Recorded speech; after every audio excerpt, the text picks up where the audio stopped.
சிப்பில்லாத Sunland Refined Sunflower Oil 100% satisfaction 100% guaranteed. தங்க நகை விற்று பணம் பெற maths gold cash for gold phone 04445454545. Thiruma அவர்களை இன்டர்வியூ பண்ணுங்கிறதுக்காக லக்ஷ்மி பொட்டு வச்சுக்கல, தலையை விரிச்சு போட்டுட்டு வந்து உட்காந்தா சொல்லுவாங்க. உங்களை பார்த்தாலே ஒரு மிரட்டலா தான் இருக்கு. அண்ணான்னு சொல்லலாமா? தாராளமா.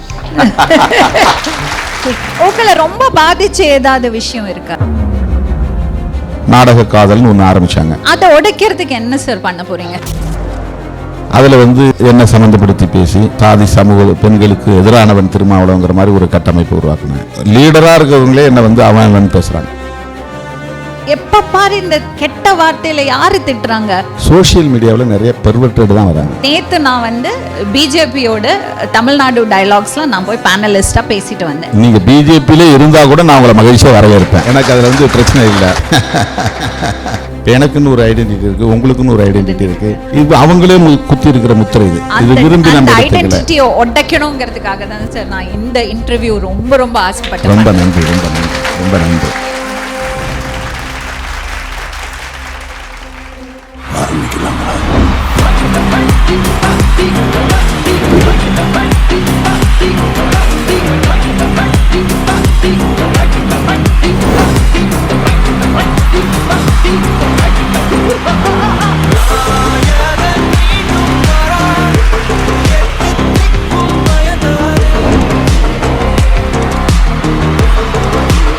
வணக்கம்.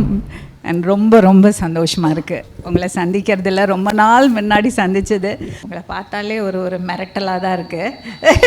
நான் பயந்துக்க போறதில்ல.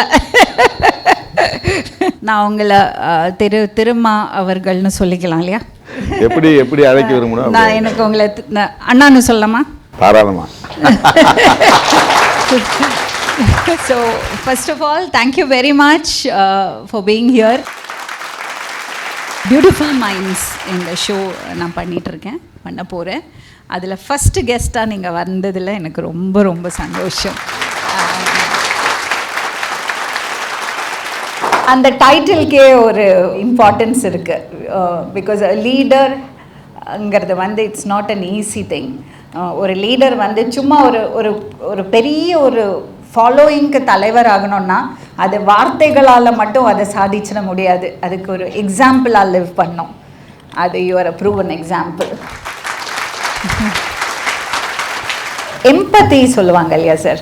நம்ம ஒருத்தரை பார்க்கும்போது, ஒரு கஷ்டப்பட்டு இருக்கிறவங்களை பார்க்கும்போது சிம்பத்தியை விட நம்ம எம்பத்தி, அவங்க இருக்கிறது அந்த பொசிஷனில் நம்மளை பிளேஸ் பண்ணி அவங்க அனுபவிக்கிறது வேதனையை நம்மளால் அனுபவிக்க முடிஞ்சா அதுதான் ஒரு தலைவருக்கு இருக்கிற ஒரு பெரிய குவாலிட்டின்னு நினைக்கிறேன். ரொம்ப சரியா நீங்க அதை நுட்பமா புரிஞ்சு சொல்றீங்க. ஒரு தலைவனா இருக்கக்கூடியவர்களுக்கு முதல் தகுதி அதுதான் உங்களோட முதல் தகுதி அதுதான். அதாவது பிறருடைய துன்பத்தை தான் உணர்வதை போல உணரக்கூடியவர்களால் தான், அதை ஃபீல் பண்ணக்கூடியவங்களால் தான், ரியலைஸ் பண்ணக்கூடியவங்களால் தான் ஒரு கமிட்மெண்ட்டோட வேலை செய்ய முடியும். சாதாரணமாக ஒரு குடும்பத்தில் ஒருத்தர் இறந்துடுறார் அல்லது ஒரு படுகொலை நடந்துருது அப்படின்னா கடமைக்காக போய் பார்த்துட்டு ஆறுதல் சொல்லிட்டு வர்றது இல்லாமல், அந்த குடும்பத்தில் ஒருத்தராக நம்ம மாறும்போது நம்மளாலையும் கதறி அழ தான் தோணும். அவங்கள மாதிரி தான் நம்ம அழ வேண்டியிருக்கும். அப்படி தான் என்னுடைய த்ரூஅவுட் கேரியர். இந்த சோஷியல் மீடியாலெல்லாம் இந்த பசங்க திட்டுவாங்க இல்லையா, ரொம்ப கேவலமாக. அது ஒரு பெண்ணாக இருக்கிறது கொண்டு பல விஷயங்கள் நம்ம ஃபேஸ் பண்ணுறோம், ஸ்லட் ஷேமிங். அப்போ நான் நினைப்பேன், நமக்கு தெரிஞ்ச தமிழ்நாடு இது கிடையாது. ஏன்னா நம்ம பக்கத்தில் பார்க்குறோம், சொசைட்டியில் பார்க்குறோம், அம்மாவையும் அக்காவையும் அண்ணியும் மதிக்கிறது ஒரு சமுதாயம் இது இல்லையா?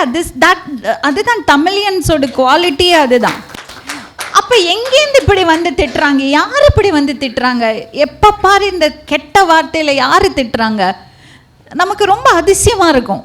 ஸோ அந்த சோஷியல் மீடியாவில் இருக்கிறத வச்சு நம்ம இந்த காலத்து இளைஞர்களை ஜட்ஜ் பண்ணவே முடியாது. அதாவது மருத்துவமனைக்கு நோயாளிகள் தான் பெரும்பான்மையாக வருவாங்க. காவல் நிலையங்களுக்கு பாதிக்கப்பட்டவங்களோ அல்லது குற்றவாளிகளோ தான் அதிகமாக வருவாங்க. அந்த மாதிரி சோஷியல் மீடியாவில் நிறைய பெர்வர்டட் தான் வராங்க. நிறைய பெர்வர்டட் கேரக்டர், அதாவது பிறழ் நிலை உள்ள மனம் பிறந்தவர்கள் தான் இந்த மாதிரி வல்கராக எழுதுகிறாங்க. வர்றவங்களில் பெரும்பான்மையாக வல்கராக எழுதுகிறவங்கலாம் ஒரு வகையில் இந்த மாதிரி மனப்பிறழ்வு, அது எப்படி சொல்கிறது, பெர்வர்ஷன். இப்போ அதை நம்ம வந்து பொருட்படுத்தக்கூடாது. நம்மளை பாராட்டுறவங்க ரொம்ப ரேராக இருப்பாங்க, ஆனால் வெளியில் ஏகப்பட்ட வந்து பதிவு செய்திருக்க மாட்டாங்க. பதிவு செய்திருக்க மாட்டாங்க. அதை நீங்க நிறைய ஃபேஸ் பண்ணிருப்பீங்க. நான் அதை பொருட்படுத்துறதே இல்லை. அதெல்லாம் பாதிச்சு ஏதாவது விஷயம் இருக்கா? இல்லை, அதை நான் பொருட்படுத்துறதே இல்லை. சோஷியல் மீடியாவில் கமெண்ட்ஸை நான் பார்க்கறதே இல்லை, அதை நான் பொருட்படுத்துறதே இல்லை. அப்படி வந்து முதல்லலாம் அது த்ரூ அவுட் த கேரியர் அதுதானே. நெகட்டிவிட்டி தானே அதிகம். எக்கச்சக்கமாக விமர்சனங்கள் பண்ணுறது, அவதூறுகளை பரப்புறது, வதந்திகளை பரப்புறது, அதுக்கு வந்து நிறைய வந்து இந்த சமூக அமைப்பு முறை தான் அதுக்கு ஒரு காரணமாக இருக்குது. இப்போ எனக்குன்னு ஒரு ஐடென்டிட்டி இருக்குது, உங்களுக்குன்னு ஒரு ஐடென்டிட்டி இருக்குது. இது அவங்களே குத்தி இருக்கிற முத்திரை. இது விரும்பி நம்ம ஐடென்டிட்டியை உடைக்கணுங்கிறதுக்காக தான் சார் நான் இந்த இன்டர்வியூ ரொம்ப ரொம்ப ஆசைப்பட்டேன். ரொம்ப நன்றி, ரொம்ப நன்றி, ரொம்ப நன்றி. ஏன்னா எனக்கு தெரியும் பல கமெண்ட்ஸ் வரும். இப்போ நான் சும்மா ஒரு லைட்டர் சைடு சொல்கிறேன். திருமா அவர்களை இன்டர்வியூ பண்ணுங்கிறதுக்காக லக்ஷ்மி பொட்டு வச்சுக்கல, தலையை விரிச்சு போட்டுட்டு வந்து உட்காந்தா சொல்லுவாங்க. ஆக்சுவலி கிடையாது, இந்த ஷோக்கு நான் இந்த லுக்கில் வரணும்னு நான் வந்திருக்கேன். ஆனால் அதை வேற விதமாக பேசுவாங்க. அதே மாதிரி நேற்று நான் வந்து பிஜேபியோட தமிழ்நாடு டயலாக்ஸில் நான் போய் பேனலிஸ்டாக பேசிட்டு வந்தேன். எப்படின்னா ஒரு டயலாக்ஸ் ஆர் வெரி இம்பார்ட்டண்ட். நம்ம ஒரு சில விஷயங்கள் நமக்கு ஒத்து போகும், ஒரு சில விஷயங்கள் ஒத்து போகாது. That doesn't mean that I don't respect you or you don't respect me. Mutual respect is the basis of everything. So நேத்து நான் அங்க போனேன், அங்கேயும் நான் பேசினேன், இங்க உங்க கூட ரொம்ப ரொம்ப என்ஜாய் பண்ணி பேசிட்டு இருக்கேன். இந்த மாதிரியான டயலாக்ஸ், இந்த மாதிரியான பிளாட்ஃபார்ம்ஸ் ரொம்ப ரொம்ப முக்கியம்னு நான் நினைக்கிறேன். உங்களோட அபிப்பிராயம்? நீங்க பிஜேபியில இருந்தா கூட நான் உங்களை மகிழ்ச்சியா வரவேற்பேன். எனக்கு அது வந்து பிரச்சனை இல்லை. நான் எந்த பார்ட்டியிலும் சொல்றேன். ஏன்னா அது நமக்கு வந்து அளவுகோல் கிடையாது. ஒரு கட்சியில இருக்கிறதுங்கிறது ஒரு அளவுகோல் கிடையாது. சொல்றேன். நீங்க இல்ல அந்த பேனல்ல நீங்க கலந்துட்டுன்னு சொல்றீங்க. ரொம்ப மகிழ்ச்சி. ஓப்பனா ஃப்ராங்கா பேசுறீங்க. ஒரு டிரான்ஸ்பரன்சிங்கிறது ரொம்ப நல்லது. அதாவது நான் இப்போ பிஜேபி விமர்சனம் பண்றேன்னா பிஜேபியுடைய கொள்கையில தான் எனக்கு வந்து விமர்சனமே தவிர கட்சி கிடையாது.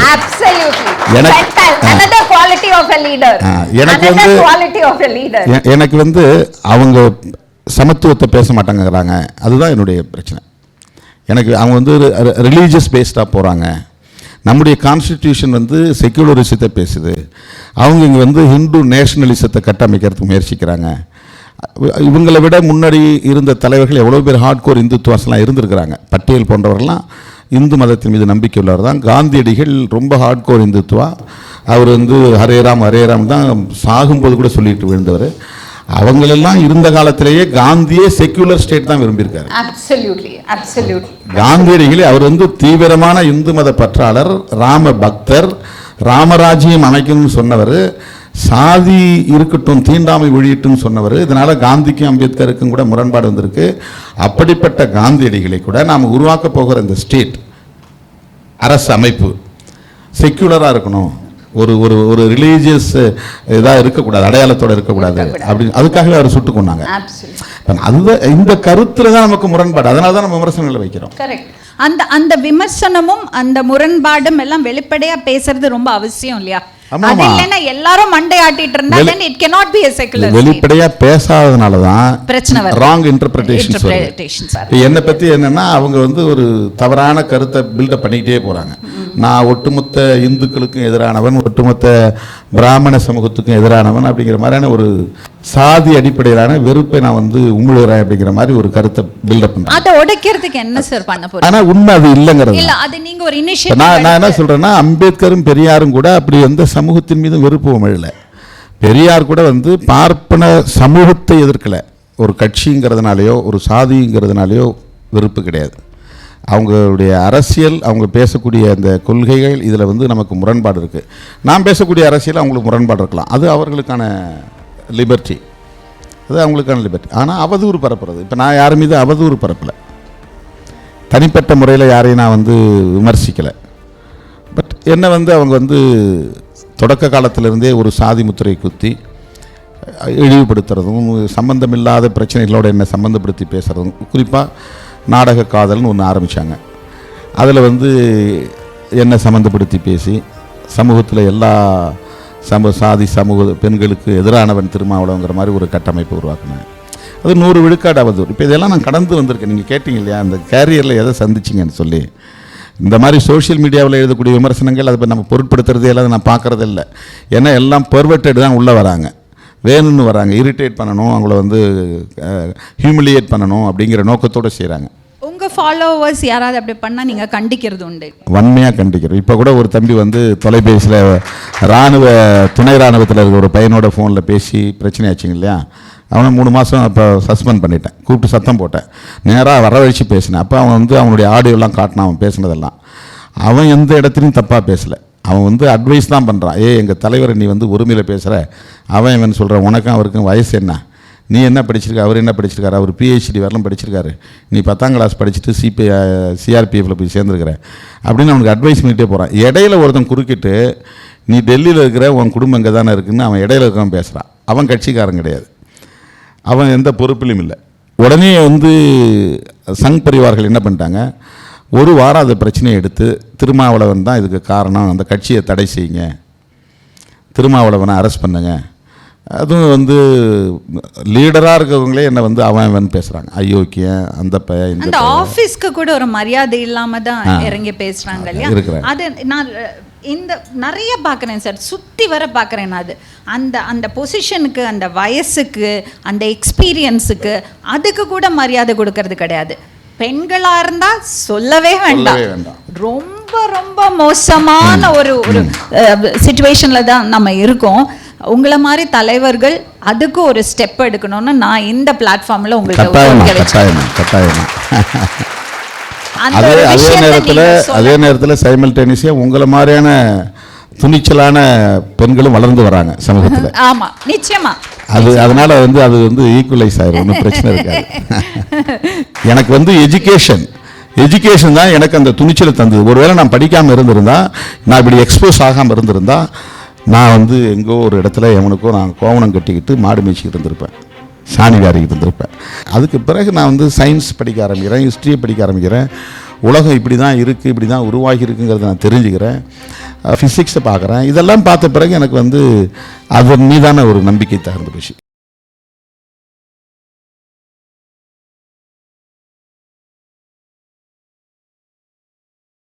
பிசுபிசுப்பில்லாத Sunland refine sunflower oil 100% satisfaction 100% guaranteed. தங்க நகை விற்று பணம் பெற maths gold cash for gold. Phone 04445454545.